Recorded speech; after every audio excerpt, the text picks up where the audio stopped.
All right. And with that being said, we might as well get the clock ticking again. Once again, it is time for Tetrisphere Rescue 5 through 10 race with Jamich and FFR Pro 21. Jamich and Pro, take it away. I think I'm actually going to hand it over to KNH to do the most of the introductions, but I guess I'll get started. My name's Jamich. You probably best know me, if at all, from Crossbeats Rev Sunrise, a rhythm game which I have played for this marathon before. The cabinet is just barely out of the picture on my right. You can't really see it, but it's there. I promise you that thing's 500 pounds. It's not moving. FFR? Yeah, hello everybody, I'm FFR Pro 21, Puzzle League, Pound Upon Speedrunner Extraordinaire, who's done a lot of other puzzle games, just like this one that we're going to be doing for you guys tonight.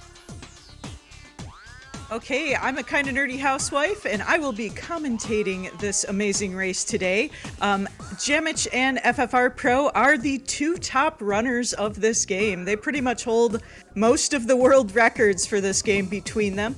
I will explain most of the things while the race is going on. So we're gonna get started in 3, 2, 1, go! So my first question, is there a canon name for the robot? I don't think so. No!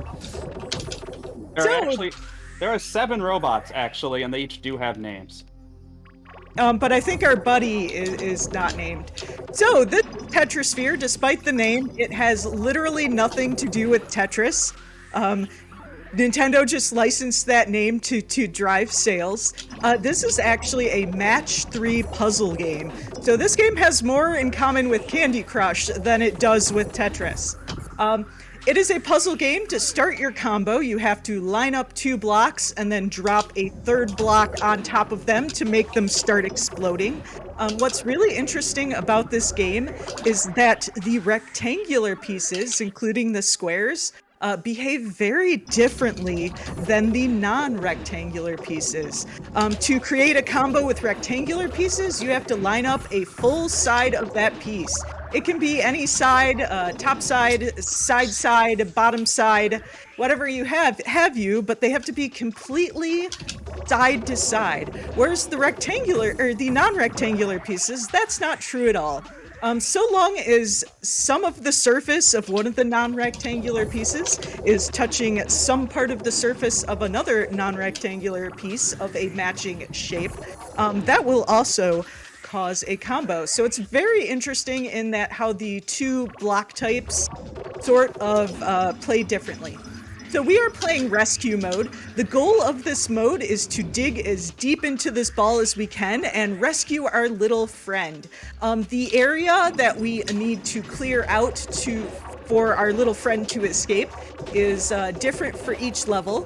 For most of the early levels, we have to dig out a 2x2 grid, but for some of the later levels, we'll have to dig out a 3x3 grid or a 4x4 grid. Our runners just already know and have memorized what they need to dig out. It's impressive seeing them selectively use these rocket power-ups to just completely clear part of the sphere. Yeah. So let me give you a little tour of the gameplay field. On the lower left, you'll see, just like most other puzzle games, you'll see your upcoming pieces. Right above that, you'll see 3 hearts. That is our runner's 3 strikes. If they ever make a invalid combo, so they drop a block and it's not a valid combo, they will receive a strike. If they receive 3 strikes, they will have to restart the level they are on. These runners are both really good though, so it's very unlikely we're gonna see a 3 strikes today. That's very uncommon in this particular category for really good runners. So you'll notice that each of the balls have these little one-off sort of purple blocks with circles in the center. Those are your sort of garbage blocks. They're called crystal blocks. They sort of serve the same purpose as garbage in other puzzle games. You can break them by dragging pieces through them. Did I mention you can move any piece on this ball? It's a match 3 game. Or if you make a combo, any crystal blocks that are touching any part of the combo will also explode. So whenever the runners create a combo, it's a little bit hard to see, but the combo creates a little shower of sparks. And when those sparks land on other blocks in the ball, they change the blocks to a glowy color. These glowy blocks are called power pieces. And power pieces have a few advantages over the regular pieces.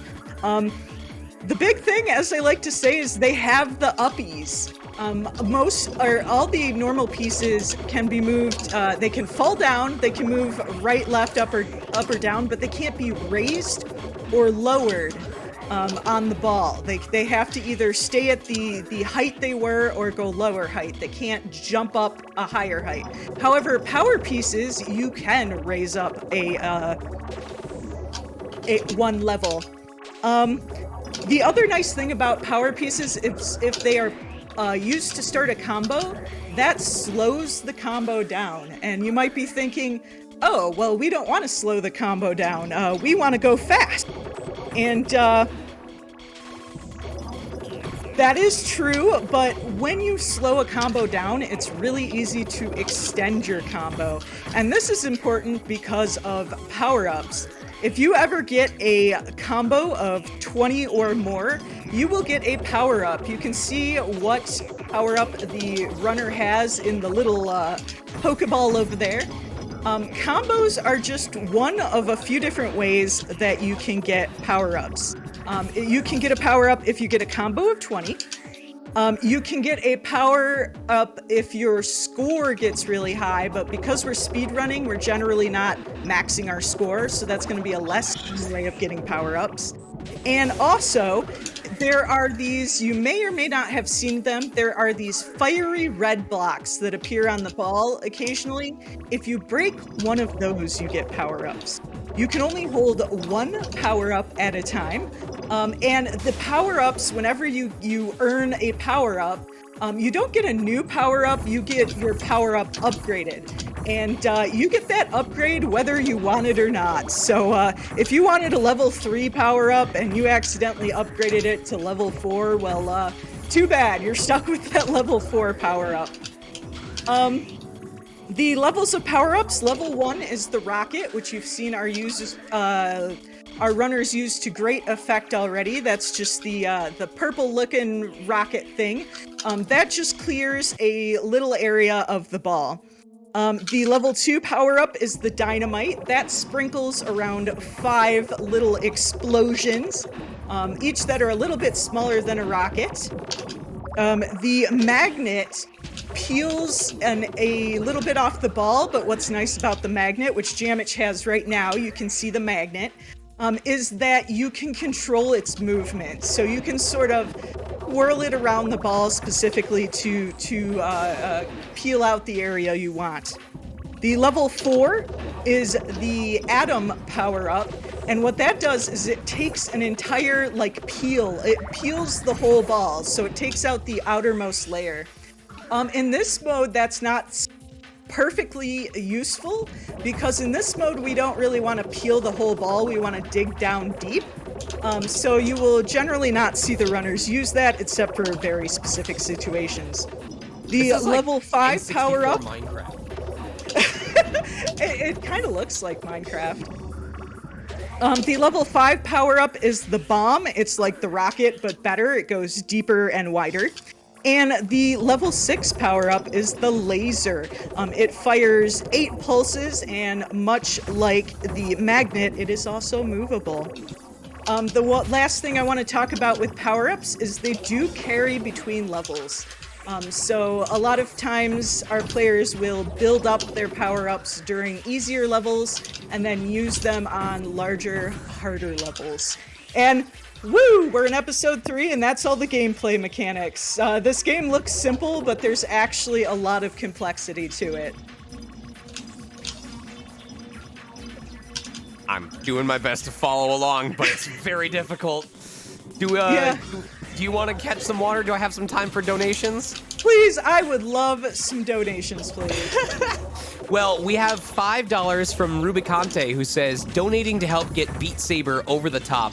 Also, with Toho coming up, wanted to donate if I could ask Sonic Mega to call me a cool awutu in what his best guess as to what Reimu's voice sounds like. Well, I identify as male, so my female range is very limited, but if we translate it using the very, very accurate and professional Google Translate, we get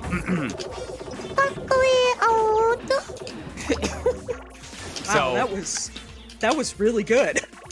Pronzo donates $25 and says, "Good luck today, Jamich. Also, let's get some hype going for Canadian Dragon's Beat Saber showcase." I like that we're already building the hype for a showcase that hasn't been met yet because we are that confident that we're going to meet it. I like that. I genuinely do. We have a $100 donation from Freckles, who says, "Greetings from Ash and Chip." I'm guessing, are these community folks? If not, I still appreciate their donation. Hello, Freckles. Hello, Ash and Chip. Thank you guys very much. And Octavia Davila donates $10. There is no comment, but I appreciate it. And finally, sorry, we just got a $150 donation from Ian Keith. It says, "I have to give give shout-outs to a top 2 Tetris game on the N64, no matter how not Tetris you might think it is. I may have been trying to max out NES Tetris in honor of this run, and since I haven't yet, I added to this donation as a penalty on myself. GG, go fast, and robot get." To stress to you how close of a race this is, our runners just left episode 3, level 7, literally at the same time. And to stress how close we are to this incentive, about how many minutes would you say we have left in this run? Say about 20 minutes. Chat, do you think we can raise $83 in 20 minutes to hit that bonus game 2 incentive for Beat Saber? Because we are at $1,917.11 out of 2,000, less than 100 away from having Canadian Dragon show us some Beat Saber. Yeah, both me and Jamich are big rhythm game fans, so any more rhythm games is good.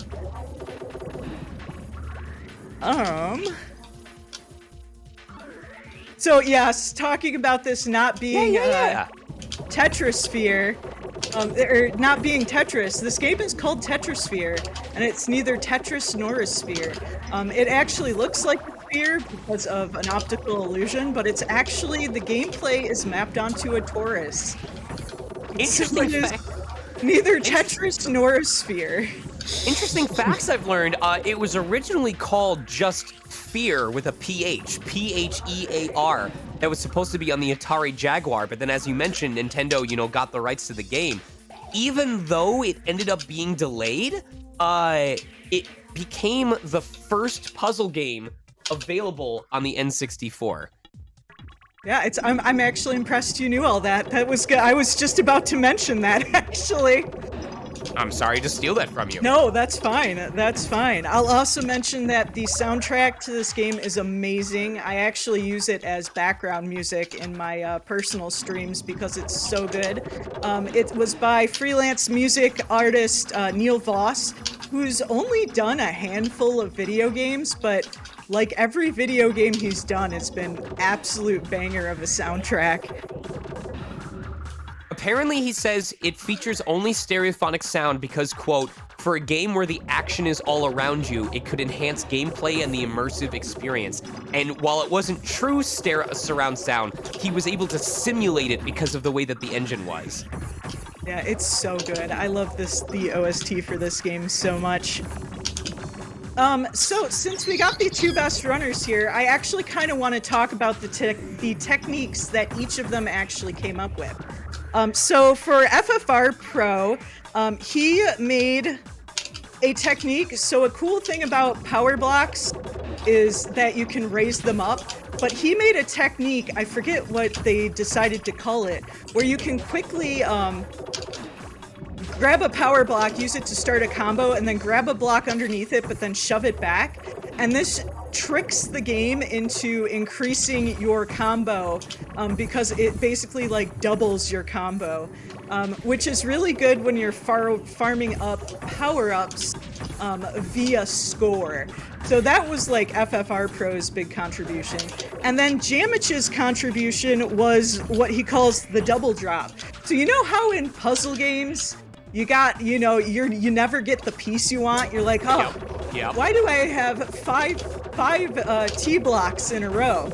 So in this game, and he just did it as I said it, if you have 2 of the same block in a row, if you time it nicely, you can add both of the blocks to your combo. So you can burn, like if you get repeated blocks, like T block, T block, T block, you can Right. burn those 3 T blocks on the same combo and get those blocks out of your queue. So between the 2 of them in the last, I'd say 2 years, the time for this game has really, really gone down. The fact that this can be so mechanically complex, and yet here they are both at 4-6 at the same stage, 15 minutes into this run, is incredible to me, because it feels like there's so many different ways that each of these stages could go. They're actually very close. FFR Pro is a little bit ahead, but Jamich is going to be out of 4-6 real soon now. Has the community determined, do you start with the same blocks on every stage, or is it true RNG? Like, could you end up with different patterns despite doing the same stage at the same time? I actually asked Jamich that question, and they don't know. Well, it's possible that the balls get so complex, it's hard to know. They definitely start you on a random spot in the ball. I think that much we've determined. So even if the balls are always the same, you're starting at a different point, so it might not look the same. But I don't think anyone's actually done the data mining on that yet. Interesting. Well, here's some data I can provide you. We have an $83 donation from non-binary code that simply says, "Welp, there you go." And the reason why is because that $83 took us to $2,000.11 of the $2,000 goal. We are getting bonus game 2 Beat Saber. Congratulations, everybody. Let's go. I'm so hyped. I knew you were capable of doing it. I knew it was. I'm gonna be sitting here even after my host shift watching this. But hey, don't get too comfortable, because God bless our staff who managed to give us 3 extra incentives right away. We have a hard mode upgrade for Metroid Dread. Hey, I'm gonna cut you off. Never Go mind. ahead. Never mind, because Okay. I forgot we're doing 1 through 5, so we still have 10 more levels. So never mind. All right. Am I good to continue, or? Yes, please continue. Right. So we have 3 more incentives. We have hard mode upgrade for Metroid Dread. For those of you who don't know, hard mode makes the bosses hit even harder. Samus has even less health. Drops are less frequent. And we're already going to be working with very little to do this speedrun, if not skipping some upgrades outright. That is $250 for the hard mode upgrade. Again, easily hittable long before we get to that game.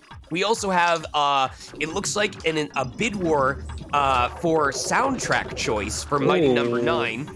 And we also can choose whether or not to forgive Lisa on The World Next Door.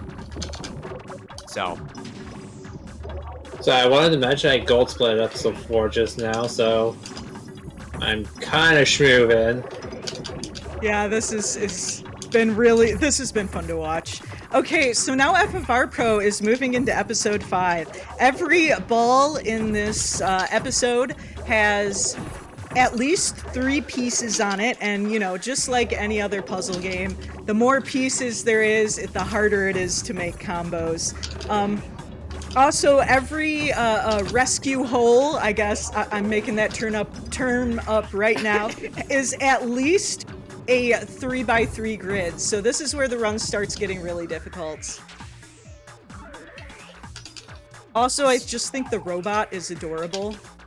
these look like really fruity jawbreakers, and I just want to lick the sphere. Okay, so my favorite sort of story about this game is, well, I forget of which event it was, but if you're aware of the Japanese Restream, it's a group that they restream a bunch of charity marathons in the Japanese language, and one of the Japanese not commentators, one of the chatters called this the apple peeling game. And we just thought that was so delightful that now whenever I talk to Jamich about this game, I'm like, it's the apple peeling game. Have you ever read online like people who viscerally describe like biting into an orange with your teeth without peeling it first while standing in the shower? This feels like the video game equivalent of that. Okay. Okay. I don't know what to say to that.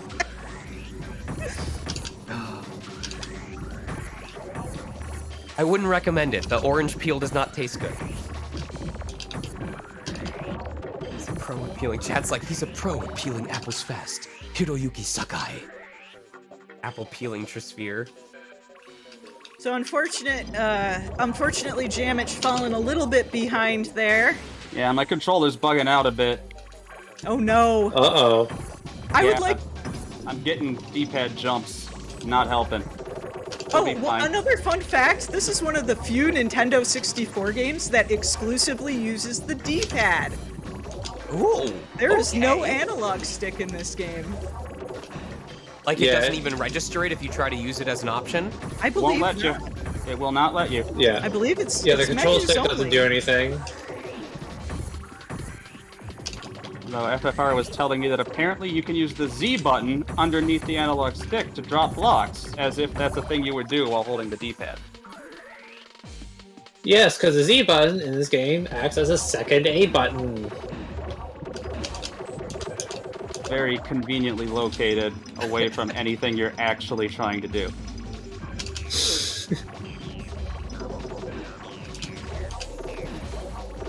So the one thing bad thing about striking out is that whenever you get a strike, whenever you make a missed combo, you actually lose your power-up, and this is true no matter what level your power-up is. So if you have a level, you know, you've spent a ton of time upgrading your power-up, and you have the highest level laser power-up, if you get a strike, you will lose that power-up, which is very sad when that happens. There is also, so going into this game has even deeper mechanics, I'm not even kidding. Because these runners are so good, it's never actually going to come into play, but you will see that in their little Pokeball, I like to call it, there is a little clock that goes up. I did notice that. What's up with that? So that is actually, it's a little bit of a rush mechanic so that you're not just sitting there not making combos. Our runners are so good that they're constantly getting enough combos to reset it to its blue state, which is like non-danger mode. If it leaves the blue state, it'll go to yellow state. And in yellow state, the balls will start zooming in. Oh, no. And in red state, it will zoom in even faster. And when you are in red state, if you don't get a combo fast enough, it will actually, the ball will bump into your camera and it will cause you to drop your current piece no matter where you are. Now, if you're lucky and you happen to have that piece above a valid combo, then you're fine. But obviously, if you're just somewhere on the ball where there's no combo and you get that bump, you will do a miss combo and you will get a strike. Could you imagine that in VR mode? Like, I'm sure we've all had that moment where we like put a pencil near the space between our eyes and we feel our forehead tense up, and just imagining that ball getting closer and closer to your noggin while you're playing in VR. I'm already uncomfortable just thinking about it. There's a reason they were going to name the game Fear.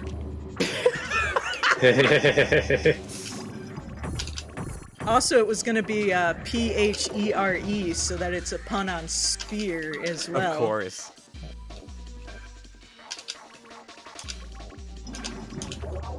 So FFR Pro in 5-8. We're actually getting to the end of this run. It's been tense. Jamich has definitely caught back up a little bit. And I've been told this goes up to round 9 or something like that? The full, story mode, I guess you would call it, is 10 episodes. I believe each has 10 levels. Okay. We are just doing episodes 1 through 5 because, first of all, it's a more concise, fun race. And second of all, because, the full 10 episodes is a long time. Is it one of those cases where like episode 10 alone takes more time than like episodes 1 through 6 combined or something like that? Yes. I wouldn't quite say that. It's about an hour 20 for the full game. Ah, okay. I know it was FFR Pro that did really, really long-a-thon, I think. Correct me if I'm wrong on that, but I do remember that the longest category on this game was on really, really long-a-thon, which is a marathon, a speedrunning marathon for games that are too long. So that sort of gives you a feeling of how long the story mode of this game can go on. The longest category, all episodes of hide and seek, is about a 3-hour run on a good day.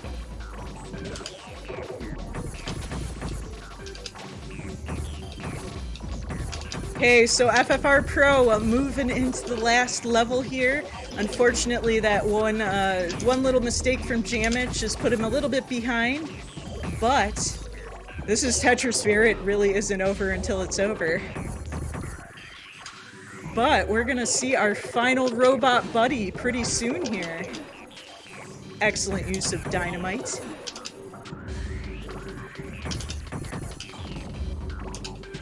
And the rocket. The rockets are nice because they are really easy to get. And in this mode, since you're digging deep down as far as you can, it could just nice to be, just use a little rocket and get deeper. We're coming for you, buddy. We're almost there. There we go. There's just like one little corner. Time. And that is time for FFR Pro. GG. Ooh. That was a fun race. Jamich is on 5-9, so that was still pretty dang close.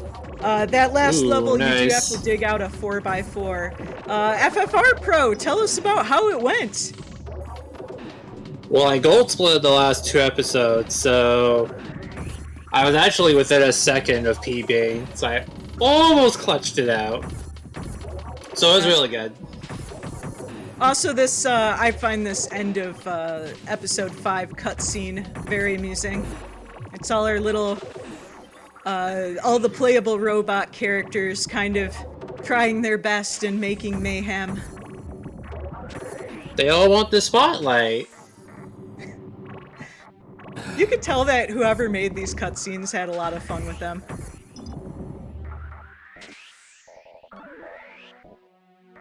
So 1 second off PP, that's really good. Wow, that close? Well, no, I thought that's what you said. Yeah, well, I split say I was plus 0.8 after episode 5, so essentially a second. That is heckin' good. Congratulations on that. I'll offer a spoiler. I am not 1 second off PB. You're doing great. Jamich now moving into 5-10. We'll be joining FFR shortly. Yes, as someone mentions in chat, this cutscene scene is unskippable, so when you're doing episodes 1 through 10, this is a great time for a bathroom break, is watching this cutscene. Actually, something FFR found out is that the 7 selectable bots, they all have minorly different stats that don't really affect the speedrun, because they only affect when you drag things, and I spend all my time tapping.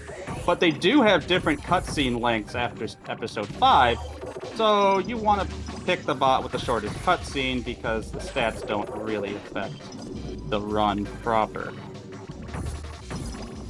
Yeah, although for me it played the long cutscene, which actually doesn't matter because we're only doing the first 5 episodes. I think that's a function of completing the file and time. So that was probably about a minute worse than any of my marathon practice. Things kind of got out of hand and my D-pad was messing up pretty good. But we made it work. We love an underdog story. Yeah. Hey, any final thoughts from you two before we wrap up here and let the next runner take over? So I'd like to thank the Tetrisphere community. Thanks, FFR. That's the Tetrisphere community. We'd love to have you, though. This This is a really underrated puzzle game. The mechanics are ridiculously deep. So if this looked entertaining and you feel like you want a speedrun that's not glitchy, and that's all about seeing something and reacting as quickly as possible, and with actually surprisingly deep tech, come join us. Yeah, we're always looking for new runners to try this game out. So if you love puzzle games, give it a shot.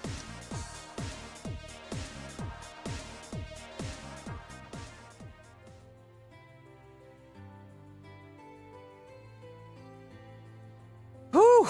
And once again, a round of applause for FFR Pro 21 and Jamich for that amazing race in Tetrisphere. It's just one of those games that I see once in a blue moon at a marathon event, and every time I watch it, I'm like, oh yeah, I remember that. It's the 3D Tetris sphere game, right? And every time I have to be reminded, no, it's nothing like that at all. But it's always so cool to watch, and I'm glad that I got to see it again. But next up,